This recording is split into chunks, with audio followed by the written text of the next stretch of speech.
Thank you holy Jesus. Praise the Lord brother and sister.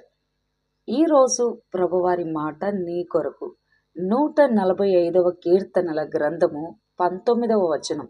ప్రభువారు అంటూ ఉన్నారు ఏమని, ఎవరైతే తన యందు భయభక్తులు కలిగి ఉంటారో వారి కోరిక నెరవేర్చబడుతుందంట. వారి మొర ఆలకించి ఆయన వారిని రక్షిస్తారంట. ఆమేన్. మరి చాలా మందిలో భయం ఉంటే భక్తి ఉండదు, భక్తి ఉంటే భయం ఉండదు, ఇది ఉంటే అది ఉండదు, అది ఉంటే ఇది ఉండదు. అలా కాదండి, రెండు ఆయన పట్ల మనం కలిగి ఉండాలి. అంత మాత్రమే కాదు, మరొక చోట కూడా ఉంటుంది బైబిల్లో, ఇదిగో నన్ను చూసి మీరు వణకాలి అని కూడా అంటున్నారు ప్రభువారు. కాబట్టి దేవుని ఎడల మనం భయము, భక్తి, వణుకు కలుగునట్లుగా మరి ప్రార్థన చేద్దాం. మీ కొరకు రీమాందర షకండల రకటుల రబ రహాటల రవందర షాటర వందర ప్రకాటల రవందర ఇన్ జీసస్ మైటీ నేమ్.